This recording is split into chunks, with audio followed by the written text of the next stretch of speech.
We are about halfway through the decade so far of the 2020s. I legitimately cannot believe that we are, but we're here. And a lot of people have complained about the state of movies within the 2020s. A lot of people have said that originality is dead and it's all sequels and it's all superhero movies. So I decided today to come up with my 50 absolute favorite movies from the decade so far.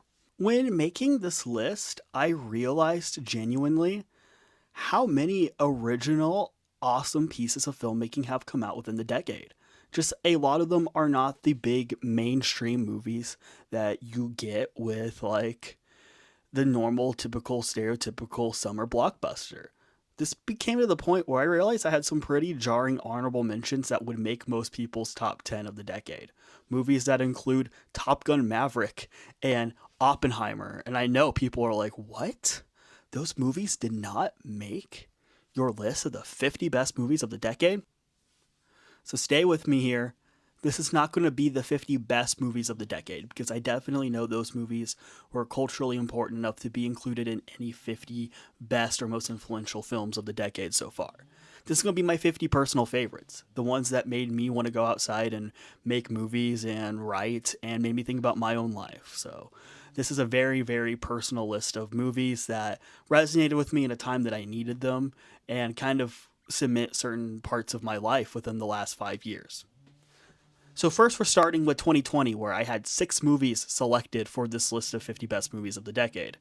2020 was a fascinating year for film. The pandemic happened, which we all know happened, and it shut pretty much everything down for a while, and people thought the film industry would be dead after this. And there, in the year for a while, there was a lot of like, man, slim pickings for best movies of the year. Not bad movies per se, but like I remember there for a bit, it was August, and I was like, are my favorite movies of the year really going to be Birds of Prey and The King of Staten Island, which are like respectable movies, don't get me wrong, but like 10 best movies of the year? And then award season came, and once again, we got delighted with some really, really excellent pieces of film towards the last half of the year. My first pick is a Netflix release called I'm Thinking of Ending Things. This is the film from Charlie Kaufman that maybe even have divided his fan base the most. People do not know what to make of this movie. I've heard some people say it's a masterpiece and one of the best films of the decade. I've heard other people literally say that it is one of the worst movies they have ever seen ever in their lives, which I think is an exaggeration. Obviously, I love this movie so much. I think it is genuinely a piece of surrealist storytelling and only the way that Charlie Kaufman can capture it. The movie is about a couple that go visit her parents for the first time, and that's all you need to know. A lot of this movie is just conversation and dialogue in a car on the drive to this parent's house, but it is riveting conversation. And then once you get to the trippy, surreal Charlie Kaufman-esque stuff, it is just a mind trip. So definitely recommended. Definitely one that stayed with me throughout the decade. My next choice is going to be Sound of Metal. Now, if you haven't seen Sound of Metal, absolutely get on this one. This is one that the first time I watched it, actually really did not like it that much because I was actually somewhat offended by what it had to say. And then the second time I watched it, I went, wait, no, it offended me, and that was actually a good thing because it's something that I personally needed to hear, and now it's one of my favorite movies of the decade. Sound of Metal is about a drummer who starts losing his hearing, and he's a very successful drummer. He's on the top of his game, and so then he has to figure out what he is if he's not a drummer. He has to figure out the human aspect of himself. So he goes to this camp for hard of hearing. This is one of the most spiritual movies I've ever seen. This is a movie talking about how your passion and your art isn't the only thing that should define you as a human being, but just living everyday life is something that should also resonate with you. And that's kind of the biggest takeaway I took from Sound of Metal. A beautiful film, absolutely deserving. I would have probably given it Best Picture, but hey, you know what? What did win Best Picture is also on my list, so we're good. The next movie I'm talking about is Nomadland, which won Best Picture in 2020. This is a beautiful film about a woman who is genuinely in poverty, so she decides to live as a nomad, and the people that she talks to along the way. This is a beautiful film that not only highlights our awful capitalistic system within America, but also how you don't have to let capitalistic systems define who you are as a human being. These are people who have found safety and comfort in community just by being normal, everyday people on the outskirts of the American dream, which is something I thought was very powerful, especially in 2020. Frances McDormand is great in this movie. There was this really dumb controversy when this movie came out about how it was like sympathetic to Amazon, and I'm like, did you watch the same movie? She literally could not afford her bills, even though she worked for the richest man in America, Jeff Bezos. So that was interesting. Good movie. Anyway, we'll go on to the next one. So, next one is probably my favorite movie of 2020, and that is Minari. It was another Best Picture nominee. This is about a Korean family who is an immigrant family who goes to America to achieve the American dream. A very similar theme with some movies in 2020 was definitely about how the American dream and how capitalism is kind of a death thing. It is a very, very awful thing within our society, but people prevail anyways and are able to make a life for themselves that's genuinely impactful. There was this dumb clip of Bill Maher talking about how all the movies of 2020 nominated for Best Picture were like these dour, depressing, drab movies, and we don't get any inspirational movies anymore because he obviously didn't watch any of these movies. Because if he did, you'd realize that all these movies were about overcoming despite where you're from and despite your situation. And Minari was definitely one of those movies. I absolutely love the score. It's probably my favorite score of the decade as well so far. It's definitely up there. I have it on vinyl. I listen to it a lot. Minari, great film. 2020 also brought us a return to great for Pixar. My last choice for 2020 for my top 50 is Soul. Soul made make a excellent double feature with Sound of Metal. Soul is about a jazz musician who ends up achieving his dream and then having to figure out who he is outside of that. You know, his passion isn't just everyday living, and he has to figure out that that needs to be your passion before everything else. Beautiful, sonically sound movie, gorgeous movie, has so many compelling ideas. For me, this is like grown up Inside Out. Like this is elevated Inside Out. Absolutely loved Soul. Now we're going on to 2021. Movies started to definitely pick up around this time. I have 8 slots for my 50 of the decade so far from 2021. Let's just continue to talk about how great Pixar is with our next choice because I picked Luca. I think Luca is single-handedly the most underrated Disney Pixar movie ever made and one of the most underrated Disney movies ever made. Point blank, period, end of story. I have been very, very critical of late of Disney's creative decisions within this decade. I think they have definitely sold out to just trying to make the most money, and that is it. And a lot of their creative stride has suffered because of that. Outside of Luca, which is a beautiful original film and a wonderful coming of age story about this kid named Luca who's discovering the outside world for the first time.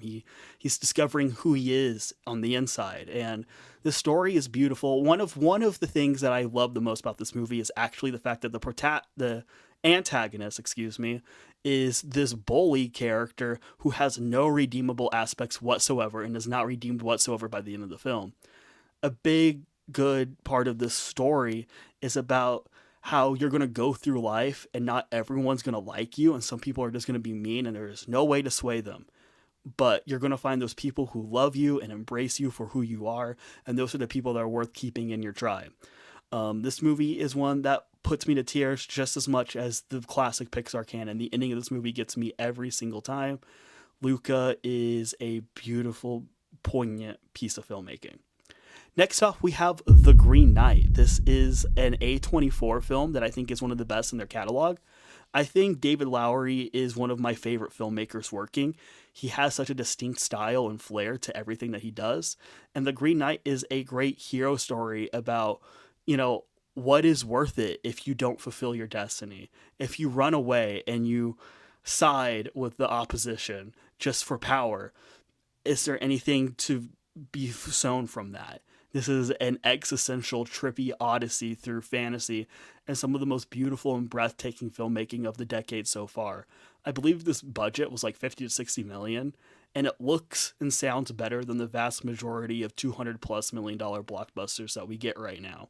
The Green Knight is fantastic. I got the chance to see it in IMAX recently, and it just blew me away even more. Next up, so I mentioned at the start of this video that we have kind of a bad look at superhero movies within this decade, and a lot of them have been terrible. They have not really resonated. That being said, one filmmaker, James Gunn, is continuing to make superhero comic book films that have heart and imagination to them, and that is The Suicide Squad. If you told me after 2016, seeing the awful Suicide Squad David Ayer movie, that a Suicide Squad sequel would come out and make one of my favorite movies of the decade so far, I would have said you were crazy. But James Gunn, he's a miracle worker. The man makes movies that are about something within the blockbuster sphere. This movie is a wonderful critique on American imperialism, and it's totally there. You know, the opening shot, you get the crew walking in front of an American flag, and they're all butchered. And then by the end, you get the group that ends up saving the day, and they walk behind just smoke. You know, they are their own individuals outside of what they're being asked to do. And because they find their own individuality, they're able to succeed at their mission. James Gunn just does visual motifs so well, and it's still able to make a incredibly accessible, fun, lighthearted, dark, sinister movie like The Suicide Squad. This movie's balancing so much, and it does so much, and it's so resonant. It's a blast. It's one of those movies I could probably watch over and over again. Next up on this list is probably what people consider the biggest and most important blockbuster series of the decade so far, and that is Dune. People were so anticipated for this movie because Denis Villeneuve is probably one of our greatest filmmakers working right now, and he was doing his big, grand Lord of the Rings spectacle. I saw this at IMAX opening night, and it did not disappoint. Everything about this movie, through its visual flair, through its music, and just everything else about this was just spectacle to behold on the big screen. Dune was remarkable and breathtaking. Next up on this list is actually one of my favorite filmmakers. Really came out and made some of the best movies of his career late into his career, and that is Steven Spielberg. Obviously, Steven Spielberg's kind of the reason I wanted to make movies, just like so many others. He is kind of the most iconic and essential filmmaker of all time. And with West Side Story, he proved that he could still make movies as well as he was doing in the 70s. And I had very low expectations for West Side Story before I saw it. I went, I don't know. I don't think that this is a necessary movie to make. It's an Oscar-winning film. Why are we doing this? This just kind of seems like a ploy for the Oscars. And then you watch it, and it's the best depiction of what it feels like watching something on Broadway I've ever seen on the big screen. Just beautiful, remarkable filmmaking. And I know internet hates Rachel Zegler, but like her performance in this is just spectacular. Absolutely loved West Side Story.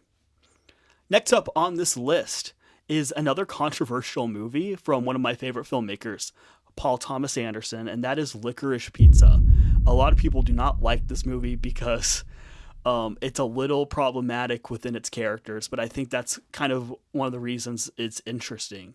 You know, Licorice Pizza kind of comes from the same vein of something like an Almost Famous or a Dazed Confused. It's very 70s nostalgia, kids running around, and the issue with this is its main characters are somewhat problematic human beings.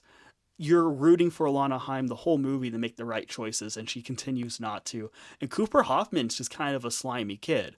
But ultimately, that's kind of what made this movie interesting to me, is that it kind of showed the era and the people growing up in it, warts and all. You know, it was not cleaned up, so audience would just fall in love with these characters, but more so think about them and their motivations and what they're doing. And the end of the movie still asked me questioning kind of what the movie's trying to say and convey, and I actually like that as a film, a piece of filmmaking. So, and I still think overall it's a really fun kind of summary movie, so I really do love Licorice Pizza. Next movie on this list is one of the few this decade that actually had me in bursts of tears towards the end, and that is Mike Mills' Come On, Come On. His movie 20th Century Woman is one I've watched several times. I think that's a beautiful film. And his follow up, Come On, Come On, I think is an even better film. This is one of my favorite performances from Joaquin Phoenix. Him and his relationship with his nephew, as they talk about life and everything in between, is so gorgeous and understated. I love the black and white cinematography. And by the end of this movie, when they monologue about kind of the reasons for living everyday life, a common theme with some of my favorite movies of the decade, it really did impact me quite a bit. So I absolutely loved Come On, Come On. I thought it was a beautiful, beautiful piece of filmmaking. I'm going to say a lot of these movies are beautiful, by the way, but like, come on. Movies are cool, guys. Next off on the list is Drive My Car, which was my favorite movie of 2021. It's about a man who loses his wife, and actually before losing his wife figures out that she's having an affair. So there's a lot of complicated grief surrounded around that, who ends up getting the opportunity to direct a stage play. But he has to have somebody drive him there and back because of a recent car accident. And the conversations they have are about art, the meaning of art, and how the process of grief within your art. And all of that is just some of the most poignant and understated conversations I've seen on film. Along with that, this is beautiful, breathtaking cinematography throughout this entire movie, and one of my favorite scores of the entire decade so far. This is a movie that just gives me chills every time I think about it, and I'm so glad that it was such a big awards contender when it came out, because I didn't know if it would get recognition because it is such a dense piece of filmmaking, but people really resonated with this one, which I really appreciated. 2022 is one of, if not even the single best decade of film in the 2020s so far. Movies were just back, and they kept coming out, and they kept being good. And that is why there is 13 choices on my list from 2022. So we're going to be on this decade for a while. Let's get into it. The first movie up is one you could argue wasn't released this year. I think it had its widest release in this year, but it probably opened up limited in 2021. But regardless, we're talking about it, and that is Petite Maman. This is a French film from Celine Sciamma about a little girl who is processing the loss of her grandmother. She and her mom go into this little cabin in the woods where she meets another little girl, and they both bond and have fun, and then the revelation is made about who this little girl in the forest is.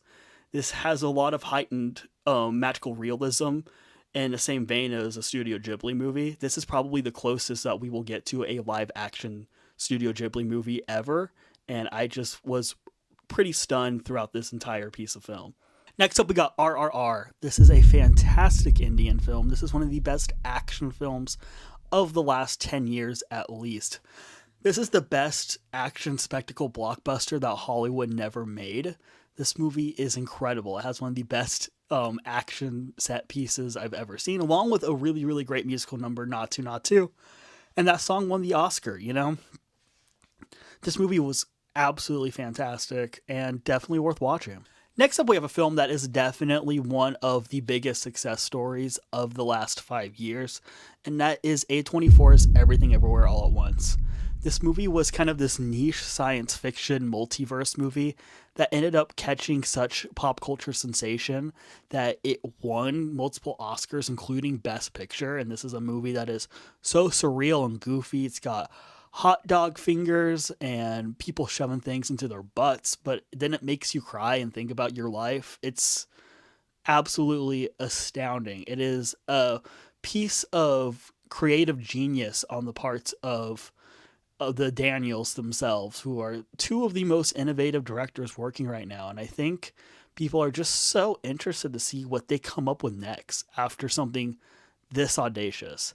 I saw this movie like 4 or 5 times in theaters because it was just everything that I want to see from movies in this movie. You know, it is a movie about finding your path, essentially. It's about how you have to, there could be multiple versions of yourself that exist in different places, but like none of that really matters. And what matters is what you're doing now. And this is a big, complicated way to explain that narrative theme. And it's something that I think we all need reminding of sometimes. So I absolutely loved Everything Everywhere All at Once.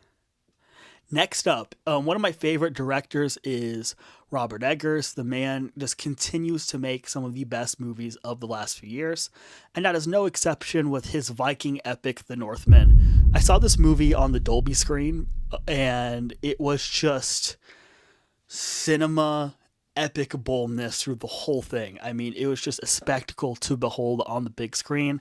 Has some of the gnarliest and biggest action set pieces I have seen on film. Once again, Robert Eggers just he never compromises his vision. This is a gritty movie and one that I really loved. Next up is another A24 film. They had a really good lineup in 2022, and that is their animated family film, Marcel the Shell with Shoes On.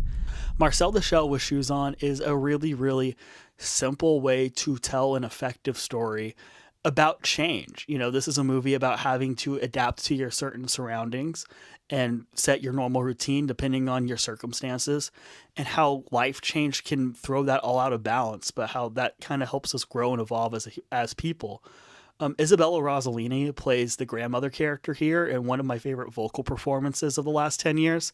There's a moment where she talks to Marcel and she goes, everything will change, but that's good. And as someone who was going through a lot of life change right when that movie came out, it really did resonate with me. This is another movie I saw like 3 or 4 times when it came out.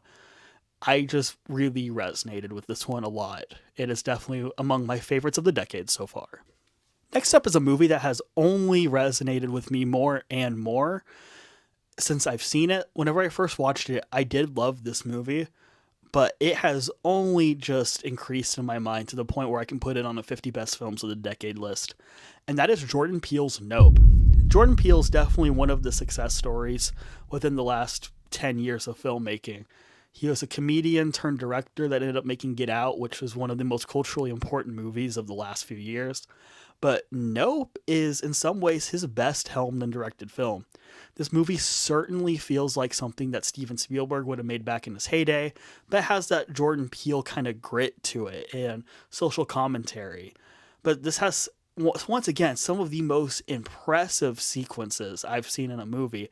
2022 was definitely the year of cool action set pieces. There's one with an alien chase that involves a motorcycle that is just so inspired. And the movie's entire message about the sacrifice that it can take to get the perfect shot and how much you might have to sacrifice for that, and if that's even worth it or not, is really profound and a very daring statement for Jordan Peele to make as someone who can make whatever he wants in the industry now. So really did appreciate Nope. It is an excellent film.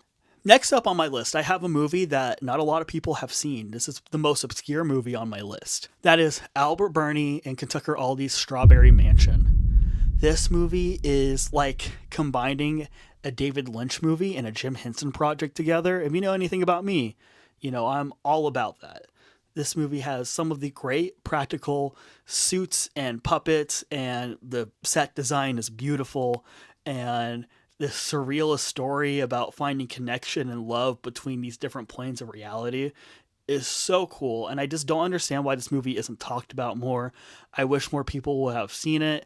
I hope I'm selling you on it as well, because it's just so much fun. I saw this back at Sundance 2021, and I was literally telling everyone to see it because I was like, these are some of the most creative and inventive filmmakers working right now, and they're not getting the recognition they deserve. Literally, they're crafting all this by hand. They don't have much of a budget, yet this movie is prettier and has more practicality in its production design and its sets and its effects than like 95% of movies that exist. So I absolutely wholly recommend Strawberry Mansion. It was one of those movies that when I saw it, it really inspired me to go make my stuff because I knew it was possible.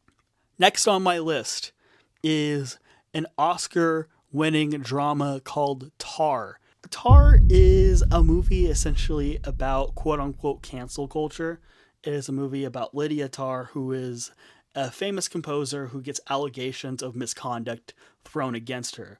But this is a really compelling look at the way that people deteriorate when accusations get thrown at them, but also how people deflect. You know, we see very early on that Lydia Tarr is not a good person, and Lydia Tarr did do these things.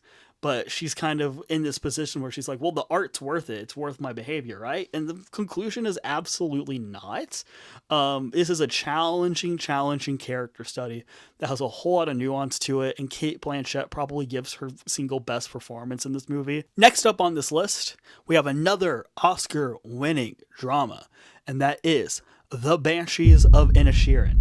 Now, this is a Martin McDonagh film. He made a movie before this called Three Billboards Outside Ebbing, Missouri, which is a movie that I don't love. So I was kind of concerned going into this that I wouldn't love this one either.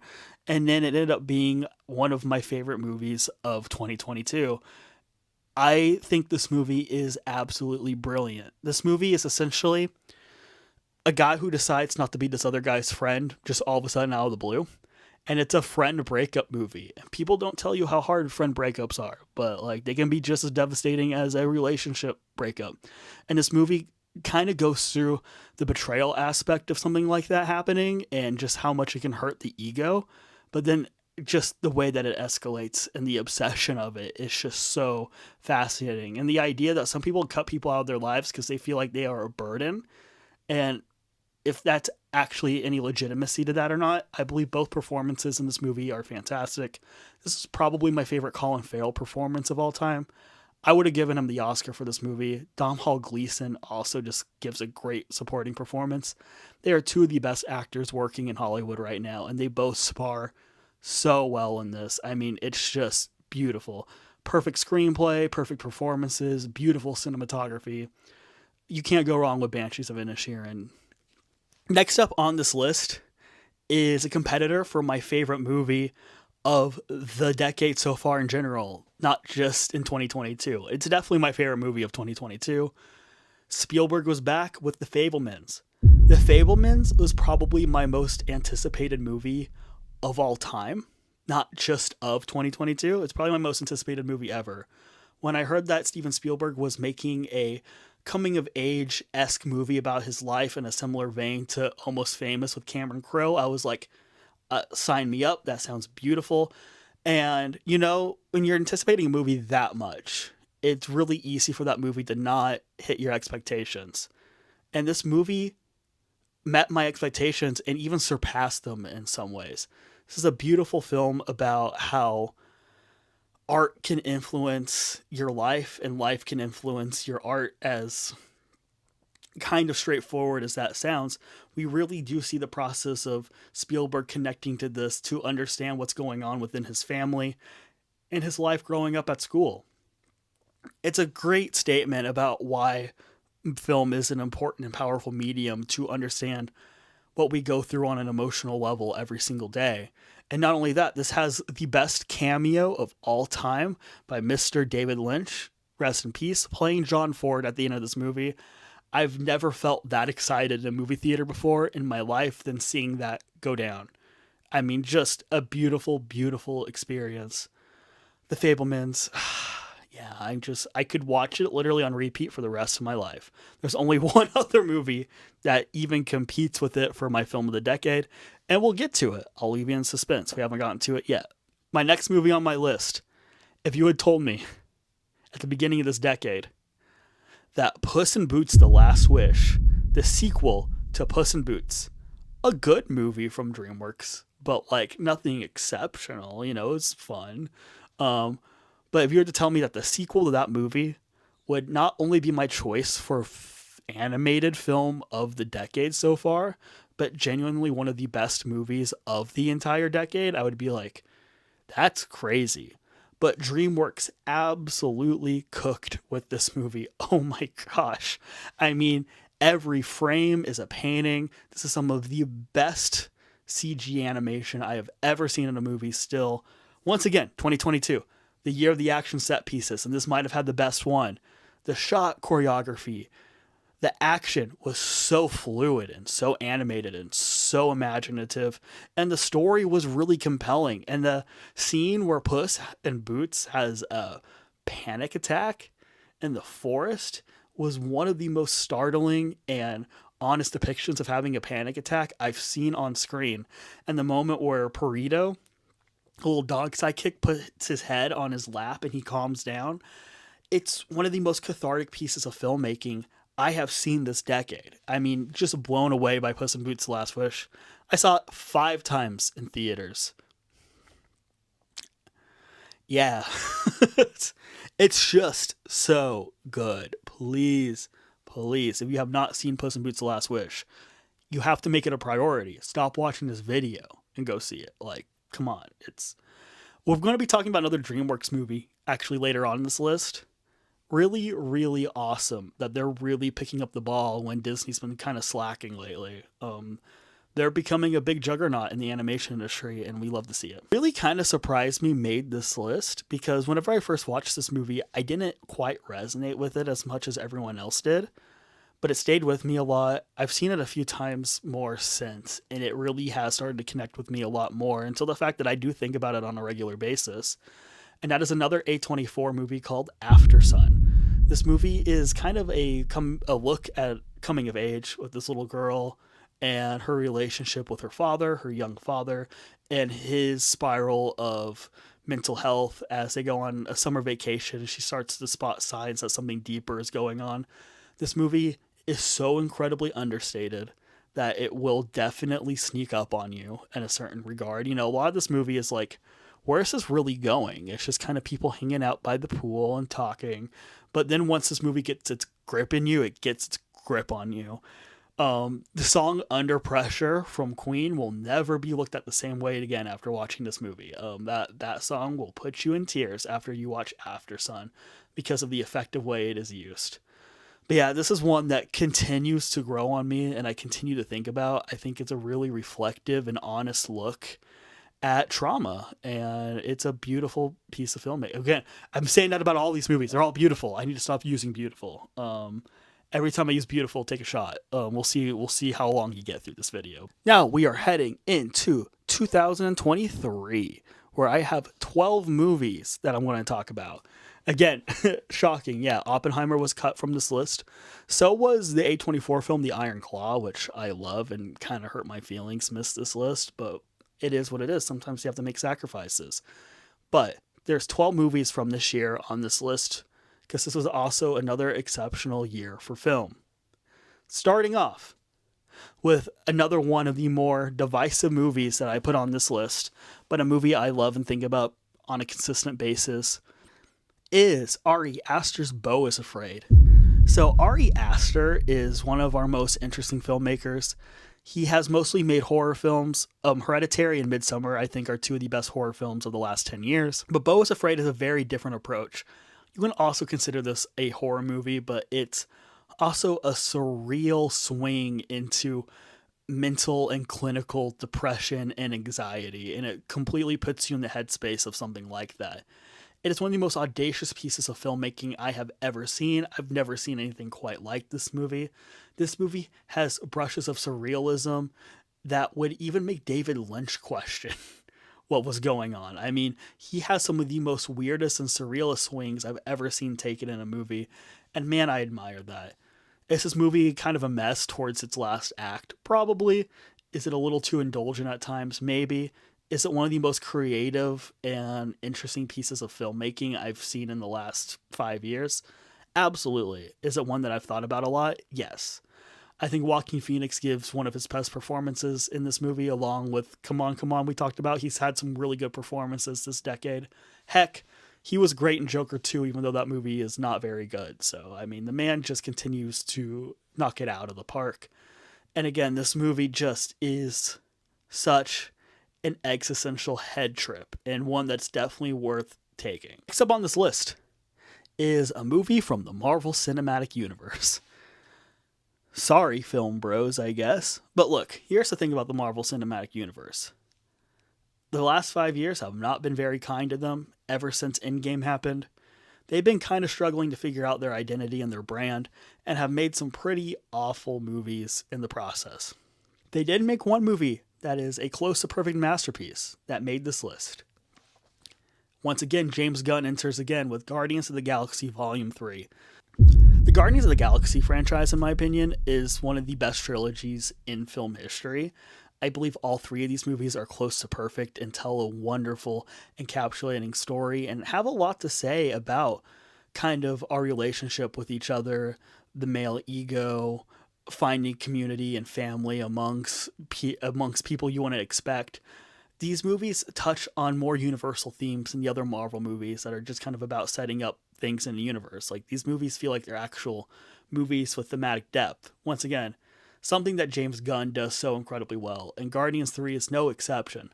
This is probably the darkest Marvel movie ever made. This touches upon a lot of themes of isolation and abandonment issues and feeling like you don't belong and feeling like you're created in a world that's against you. Rocket's origin story in this movie is heartbreaking and terrifying, and this entire movie has a really, really scary edge to it. But once these characters find their pathos and their way, it is one of the most emotionally cathartic movies I've seen this decade. This movie makes you feel happy to be alive again. And, you can't say that about a lot of the Marvel movies, but this one just completely nailed it. It is a movie that I actually felt things during. And I can't say that about a lot of the Marvel movies where I just kind of felt like I was watching an episode to wait to see what happened next. Just a great, great concluding chapter to one of the best blockbuster franchises in history. Next up, we got another superhero movie. Good year for superhero movies. Spider-Man Across the Spider-Verse is the sequel to Spider-Man Into the Spider-Verse. Both of these movies are big, profound, artistic statements. This is one of the most beautiful, there we go again, beautiful, and creative and imaginative bursts of animation that's hit the big screen. Every single frame of this movie is compelling and it's lively and it's unlike anything I've ever seen done with CGI animation. Along with that, it tells a really compelling and relatable human story that happens to have superheroes in it. I think so many other people have said in much more profound ways what Spider-Verse has done for the animation industry in general, and I'm right there with them. I think these movies are excellent. So this is definitely in my 50 of the decade so far. Next up is another A24 movie. You're going to see a common theme. A24 has done really well, but this is genuinely like top 5 movies of the decade for me so far. And that is Celine Song's Past Lives. This movie definitely feels like a movie that would be in the Before trilogy. It is about two friends who had a love connection back in Korea. One of them moves to become a writer in New York. They both meet up years later and kind of talk about what things could have been like. This is the major what if movie ever made. We all have decisions that we make that will affect the rest of our lives. And we'll always kind of look back and be like, well, we made that decision. We'd be a completely different spot. And would we be happy or would we not? And that movie kind of addresses that question in a really brutally honest way. And a way that if you're one of these people that overthinks everything you've ever done in your life, will send you down an existential spiral. This is a movie that I have not forgotten about and I've not stopped thinking about since I saw it for the first time. I mean, it is one that I think about all the time because it's like, well, if I did this and did this, would I be in a better position than I am now? And the conclusion of the movie is the fact that like you've sown your seeds, so you got to live with that, but and then there's always the what if, but at the end of the day, it's only a what if. But man, isn't that terrifying? Beautiful, beautiful directorial debut from Celine Song. Amazing performances. A movie that deserved more what it came to award season. It did get a Best Picture nomination and Best Screenplay, but like you should have gotten some performances in here too. I mean, once again, this is just a profoundly moving movie and one that will make you kind of question everything, which I mean, movies don't do very often. So. And not in a way that's like in your face about it, like just simple, calm conversations. Kind of, it reminds me in a way of like My Dinner with Andre, where it's just like long, extended conversations, but the conversations are just so compelling that they'll stick with you. So, yeah, Past Lives was excellent. The biggest thing that happened to movies in 2023 was Barbenheimer. Like I mentioned before, Oppenheimer's like my number 52 on this list. It's a great film, but like other movies has resonated with me a little more, including the other movie that came out that weekend, which is Greta Gerwig's Barbie. Greta Gerwig is one of my favorite directors working right now. She's in the top 5. I absolutely love Lady Bird. Little Woman is one of my favorite movies of all time. Little Woman's one of my favorite movies of all time. And Barbie is such a profound creative statement. This movie could have so easily just been corporate schlock, but Greta Gerwig found kind of the poignancy within the character and what it means and brand when it comes to feminism. And she was able to convey that on screen in a really powerful way. But not only is this movie a profound statement on femininity, it is also just a hilarious movie and kind of a spoof on corporatism, anyways. Margot Robbie gives a really compelling performance as Barbie and is able to give that character a whole lot of depth that's not even on page. And Ryan Gosling as Ken gives one of the best comedic performances of the last 10 years. This movie is a terrific summer blockbuster and one that will go down as a cinema classic within the next 20 to 30 years. I mean, it's one of the most successful movies ever made, and there's a good reason why. It's just an absolute blast, but also a profound artistic statement all the same. Next up on this list, I am a big Wes Anderson fan. I really love his movie, The French Dispatch, that came out this decade. That was definitely my 10 of that year, but it didn't quite make my 50. But a movie I liked even more than The French Dispatch was Asteroid City. This movie did not get the love it deserved. I thought this was a very unique framing of a film.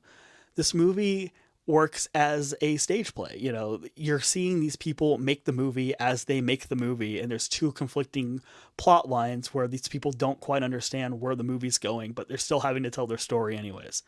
And it's a really interesting meta commentary on art and having to get our art made and wanting to say something but figuring it out in the moment. And beautiful production design like Wes Anderson does always. Wonderful score, hilarious script, so many good inspired bits, and just enough to chew on after the movie to think about kind of as artists what our place is, and as artists, you know, still continuing to figure out what the story's about even after the thing is made. And I thought that was a really interesting statement for Wes Anderson to make. Next up on this list is what I think is the greatest Godzilla movie ever made. Godzilla Minus One is awesome. It is a summer blockbuster spectacle that Hollywood cannot make anymore for whatever reason. This movie has the perfect amount of amazing Godzilla action with some incredible visual effects, with a compelling human story about survivor's guilt that's also surprisingly effective. It is a movie where you'll care about the human characters as much as the big monster spectacle. So it is kind of a miracle of a movie, to be honest. Next up on this list is Hayao Miyazaki's The Boy and the Heron. I know some people were a little more mixed on this movie. I've loved just about everything Miyazaki has made, and I think this is among his better movies. This movie is a cerebral head trip that kind of actually works as his own version of The Fabelmans. It's him processing his own ideas about grief and morality and how to be a functional person on the planet through the eyes of him as a child, and this book that really resonated with him as a kid. And it's a beautiful artistic statement that really had me thinking, for sure. And I mean, just one of the most gorgeous animated movies. I mean, when we get a gorgeous 2D animated movie, we have to cherish it. And I cherished this movie. And I think, again, it's among his best movies, in my opinion. I mean, it's even more abstract than something like Princess Mononoke, which I understand why that would be divisive for some people, but I think a wholly effective movie all the same. Next up, I told y'all that there was one movie that would challenge The Fabelmans as my movie of the decade. And now it's time that we talk about The Holdovers, which is it. I believe that The Holdovers is my film of the decade so far. I absolutely love this movie. This movie is about a teacher who has to stay over the holidays at the school as a punishment for being crotchety and unlikable. And he has to watch over this kid who is also a little crotchety and unlikable. And they bond over the Christmas break as they discover kind of their own traumas and insecurities. This is a wonderful movie within the Christmas canon. This movie is so cozy. I love the music. I love the environment. I love the way that it's shot to feel like a 70s film. It definitely feels like something Hal Ashby would have made back in the heyday. But this movie's poignancy comes from understanding that we can't just pinpoint people as one thing. You know, this kid has this teacher pinpointed as like the crotchety old man, and this crotchety old man has the kid pinpointed as like this rebellious scoundrel. And towards the end of the movie, they both understand each other and kind of their own pathos in life and their own past that have brought them to where they are now. And that's a really effective use of storytelling that had me in tears at the end. I think this movie is incredibly cozy, but it's also one that kind of reminds me to look at people not just as one thing, but as a whole lot of things. And so it's a movie that I think, as kind of vulgar as it can be and crass at times and really funny, it's one that also makes me want to empathize with other. It's also one that I think makes people more empathetic to another side, which is very important, especially for this day of age. Next up on this list, we have Jonathan Glazer's The Zone of Interest, another A24 film. And this movie is effectively a movie about a family who is living right next to a concentration camp, and they are actually a Nazi family who are hearing atrocities go on right next door and living their everyday life. It is witnessing pure evil in plain sight. You know, pure evil can just be right in front of us, and we don't even recognize it at the time. And that is a powerful, bold statement about that in general. And it is a movie kind of calling us all out for kind of just letting evil slide by. That's what The Zone of Interest is all about.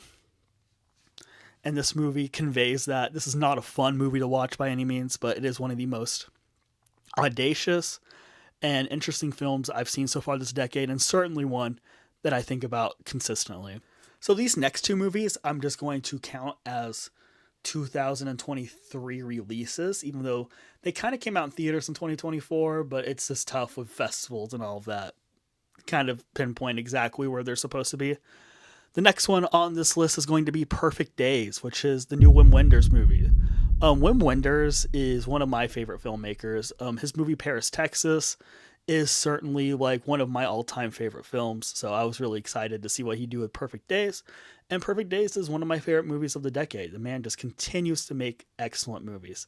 If you guys don't know what Perfect Days is about, it's about a janitor, and you're just kind of following his everyday life as he cleans toilets and talks to people.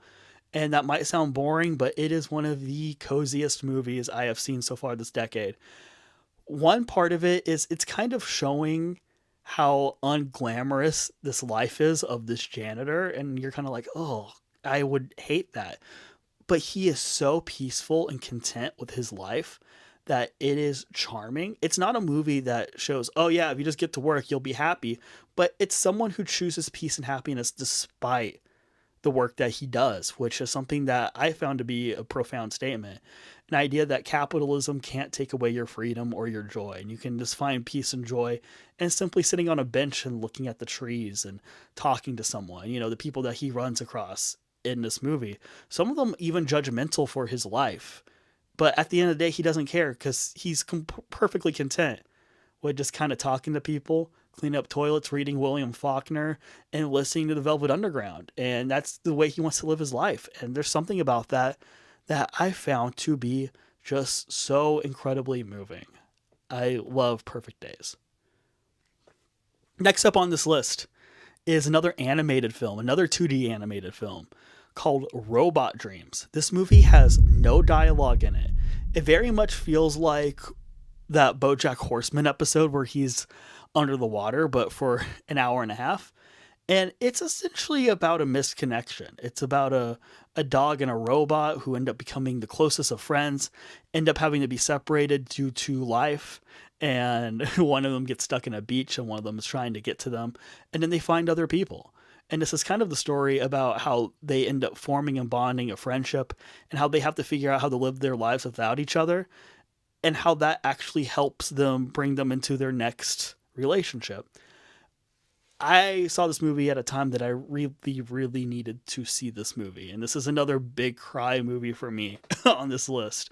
This is a movie that is effectively conveying something that is so very important for anyone of any age to hear, especially children. The fact that people in our lives, friends, relationships, all this stuff aren't supposed to be in our lives forever, but each and every one of them make a profound impact on us in some way. And this movie conveys that beautifully. Amazing, amazing animation, great characters, just a wonderfully told story with thematic depth and great characterization with no dialogue. It's one of the most impressive movies of the decade so far, easily. So next up, we got 2024. We're getting there. In 2024, I have 9 selections for films this decade. If you go to one of my videos, me kind of giving my Oscar predictions, I've already talked about a lot of these movies, but we'll still go through them because why not? First off on the list is a movie called Hundreds of Beavers. This is a very, very micro-budgeted film that is a crazy, zany, also silent movie about this guy trying to capture beavers and strangle them. And it becomes a bit of a video game after a while. He'll like tackle these beavers, send them in, get more weapons to go out and get more beavers so he can win the affections of this girl. And it's just so fun. I saw this in a packed theater last year and everyone was just howling with laughter. The type of energy of like a Charlie Chaplin film is in this movie, or a Tex Avery cartoon, and just to the nth degree. I mean, incredible stuff. Absolutely loved Hundreds of Beavers. Next up is my favorite movie of 2024, and that is I Saw the TV Glow. I saw this in Austin, Texas at the South by Southwest Film Festival, and it is one that has not left my mind since.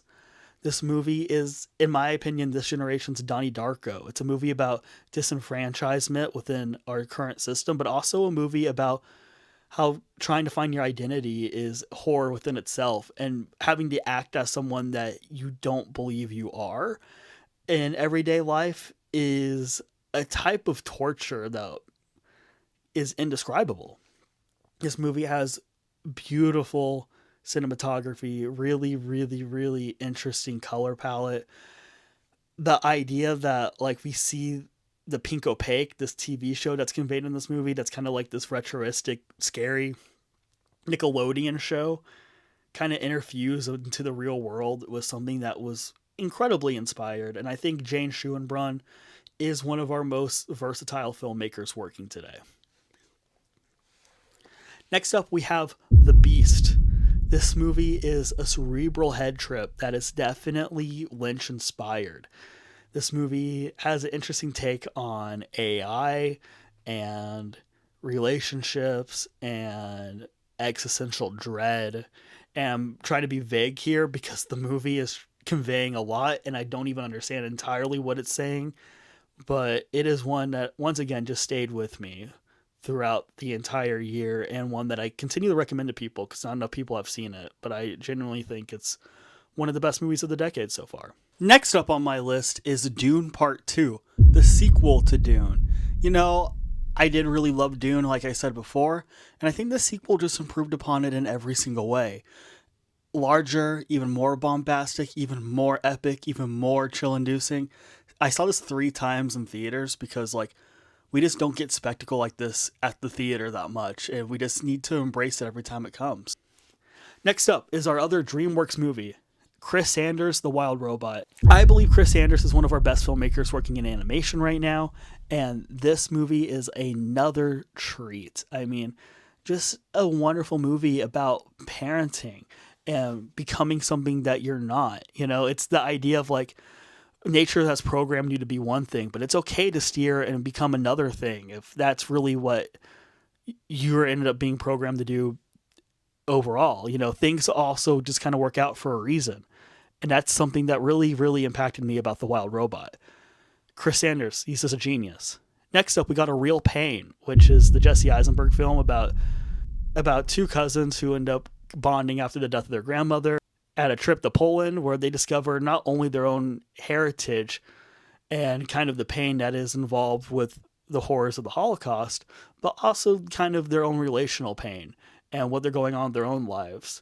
And wonderful script, very Linklater-y, but is one that will kind of make you want to, you know, get back in touch with your family and your siblings and ask if everything's going on okay. You know, it's definitely a healing movie. It's a very therapeutic movie.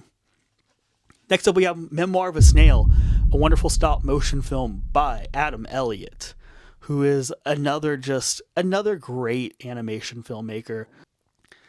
This movie gets into some of the darkest stuff that you'll see a movie get into, but somehow is able to convey a sense of humor through the whole thing, and it doesn't feel like it's off-putting or jarring in tone. And by the end, this movie's conclusion is just a powerful human story. You know, it's interesting because this entire movie's made out of clay, but it's one of the most soulful and human movies I've seen so far this decade. Next up, Robert Eggers got 2 movies on this list because he also has Nosferatu on this list. One of the best horror movies of the decade so far, and a great, great, great adaptation of the Universal monster. This movie has a gothic aesthetic that I am obsessed with, and a great, great representation of this story, as we see it kind of through the lens of Lily Rose Depp's character, which I thought was a really compelling way to frame the story. Next up, we have one of the most impressive and best movies of the decade, The Brutalist. When I saw this movie at TIFF, I was on cloud 9 because it reminded me of the big, grand, old 3-hour blockbuster spectacles that we used to get in theaters. I mean, this movie is a harrowing journey about a man who did everything he could to get his art made. And sometimes it shows that, you know what, maybe that journey isn't worth the destination at the end if you give everything of your life to it. Once again, keep yourself intact when making your art. You know, there is a big sacrifice to be made, and sometimes that sacrifice isn't worth it. So we blew past those 2024s just because, again, I've talked about these movies in a previous video. I'll link that down below. They're all great films. Now let's talk about this year, actually. I actually chose 3 movies from 2025 already that are on my 50 of the decade. The first one is a movie I think is so underrated, and that is Paddington in Peru. Is this movie as good as Paddington 2? No. Paddington 2 is one of the best movies ever made, though. Like, legitimately. Like, it's one of the best movies I've ever seen. So it's a hard bar. Paddington 3 is still a wonderful conclusion and wrap up to this trilogy of films that really, really made me existential and emotional towards the end. And it's a fun family film. And I thought it was just brimming with so much excitement and love in every single frame. I love Paddington 3. And we got Mickey 17 for my next pick. I did a video about this that you can watch. I'll link it down below. But I really love this movie. Is it as good as Parasite? No, but like Parasite is one of the 10 best movies I've ever seen. So it would have been hard to really, really touch on that. Mickey 17 is still a great, great film about finding your own humanity within a system that hates you. You know, again, common theme with some of the movies I love this decade. I think we're all a little disenfranchised. And Mickey 17 shows that disenfranchisement really well while still being a really fun, entertaining science fiction film. And last but not least on my 50 is a very, very recent film that has been getting a lot of buzz, and that is Ryan Coogler's Sinners. I've been a big Ryan Coogler fan. I think Creed, Fruitvale Station, and Black Panther are all excellent movies, and he comes back to create his own original magnus opus and makes the best movie of his career. I think this movie could really win Best Picture at this point with how much acclaim it's getting, and it's just a wonderful piece of filmmaking. I mean, the way this movie is able to like have a slow burn, but then once you get there and once the supernatural elements get intertwined in it, it's fascinating. It's awesome, awesome genre bending type of filmmaking. It's very artistically sound, but still accessible to a modern commercial audience in a way that's seamless. It doesn't feel like he's compromised his vision whatsoever. It's kind of a miracle. So Sinners is awesome and absolutely worth seeing on the big screen. Before we head out, I want to tell you what my 10 of the decade would be so far out of the ones that I listed. Let's go. My number 10 would be Minari. My number 9 would be Puss in Boots: The Last Wish.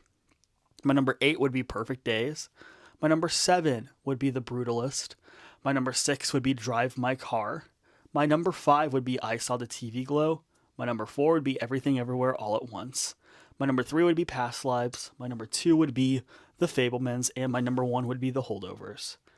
Thanks guys so much for watching. I'm excited for another 5 years of great films to watch and to discover. And we'll see how this list changes within 5 years. And like and subscribe and stay tuned to the next video. We got more of these coming.